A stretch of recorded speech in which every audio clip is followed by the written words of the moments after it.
So hi everyone, my name is Kish. I'm a research associate with the Ecological Footprint Initiative at York University, and I was hired very recently to work on finalizing work on a knowledge synthesis grant that was provided by a major funding agency here in Canada, the Social Science and Humanities Research Council of Canada.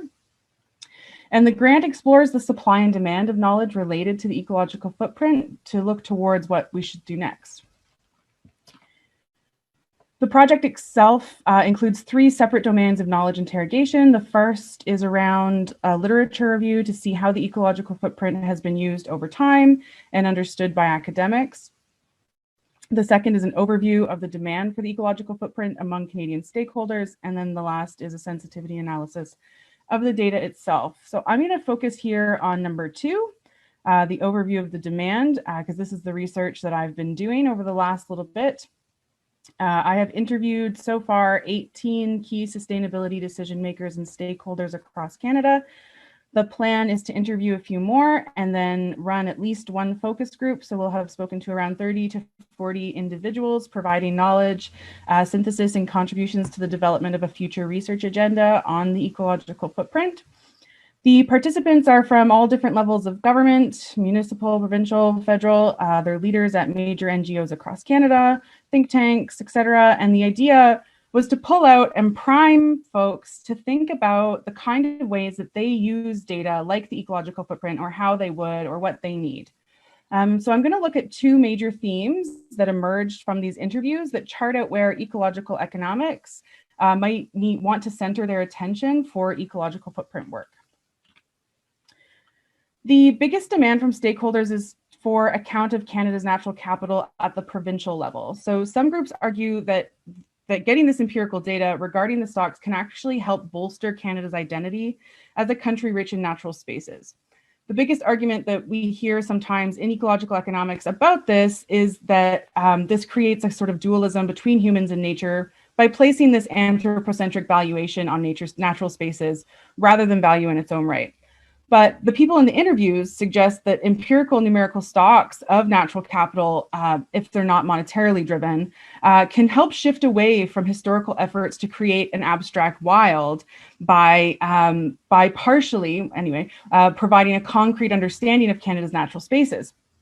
And this helps to deepen that relationship, they argue. So without such accounting systems over time, they also say, is that there may be a tendency to believe that Canada has vast resources and vast and significant natural reserves, which of course is true, we absolutely do, but we don't know how much we're using. We don't know how much we're dipping into those stocks.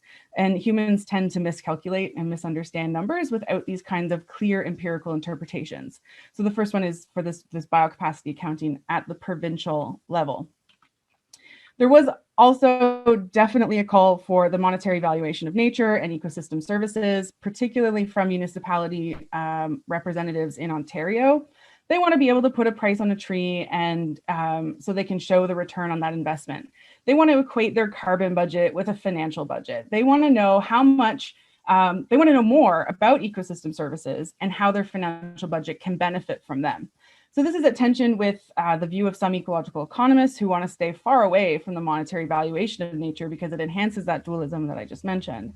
But the demand is there, and so we can't just ignore it, and it's where municipalities are at. That's a very loud and clear call from these public servants.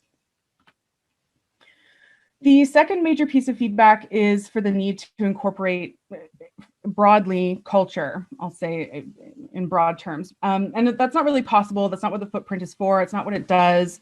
We compare it with different indicators, which is interesting. Eric and David both mentioned the footprintnetwork.org, data.footprintnetwork.org site, where they've paired the footprint with the Human Development Index, which is also not a perfect indicator, but none of them really are. But by pairing the different indicators, you can find interesting things to look at about different cultures. So for example, a lot of people will uphold Bhutan for using the happiness index, but on the graph that David has just shown, they're not doing particularly well. And so that opens up a thread to follow, to both question the indicators that we're using and to look at the cultures and what they're doing to have better answers there. But the footprint on its own can also help with community needs, particularly around green community development. So one of the participants that I spoke to has worked with the footprint for a very long time and pointed out that despite being developed in Canada, there is still an enormous lack of uptake, unlike in Europe. And while the literature review demonstrated that Canadians are among the top academics using and writing about the footprint, the municipalities and the policymakers are largely just, they're not using it. So this participant argued that this is largely because the national level for countries in Europe, that there isn't a large differentiation between national and major metropolitan areas because the countries are so small. But in Canada, it's huge. The US, it's huge. So there are massive provincial differentiations, let alone municipal. For example, with the participants, those in decision-making positions in Vancouver were very, very willing to try out something new and were interested in partnerships and in looking at what the footprint could do for them and in new approaches to environmental governance. Whereas in Ontario, there was far greater skepticism and far greater reservation because we just tend to be a little bit more conservative on these things. And this was largely because both in Ontario and Vancouver, municipal government representatives say that most of their tax money goes to infrastructure projects. So they need these tools to be directly applicable to the tenure process. So there's a need for a disaggregated granular level of data. They need to know what different kinds and amounts of concrete mean for their overall plan for their climate emergency. And the climate emergency comes last usually in those decisions. So their day-to-day is all about infrastructure and transportation, and the national level is far too removed to be useful for municipal policy development. So there was also an idea that if this kind of granular data existed, it would be easier to compare the different kinds of cultures across Canada to make judgments regarding best practices. So for example, overlaying that kind of data with land occupied by settlers and by Indigenous peoples to see, who's doing better and what the differences look like between those different areas. So the grant has given a really good picture about how to use how the ecological footprint and biocapacity have been used in academia. The literature review was very robust, and I have a report on that I'm working on. And so if you're interested in the outcomes of the literature review specifically, happy to share that. It's also given us a really good idea about what municipal governments want and what policymakers want. And so for me, as an academic, the next natural step is, okay, so what do we do? What's our research agenda? And there's definitely a trend emerging in Canadian ecological economics with the younger and emerging scholars that I've seen as I just worked on the research agenda for ecological economics, and in the last two Canadian Society for Ecological Economics student summer academies, we've seen a movement away from empirical and quantitative discussions on natural capital and community economics. So for example, in the last those last two summer academies, we've had approximately 40 students, and only 2 of them had ever received formal training in economics. Many of them had taken an ecological economics course, but nothing else beyond that. And that's great, but it's also not great because we can't leave empirics and economics behind. And so I think that this research agenda is actually really important for ecological economics in Canada and for the emerging scholars. So I've broken it into 4 different areas. The first is continuing the global accounts. It's pretty cut and dry. Data continue to be collected, sanitized, and created for free distribution to anyone who needs it to be used. It's open source data, which is awesome. It's always a really great thing. The second is for this disaggregated data for municipal policy development. So the Footprint Group in BC is doing a lot of work here, and they need more capacity. And on the flip side, municipalities in Ontario really want this work to be done here. So there's opportunity for synergy there. And there's a lot of work just on developing, collecting, and modeling the data to turn it into policy for municipalities. But I think more importantly, there's a lot of work to be done to make the process and the methodology streamlined for different municipalities so that they're not starting at zero when we begin to work with a city to become a one planet city.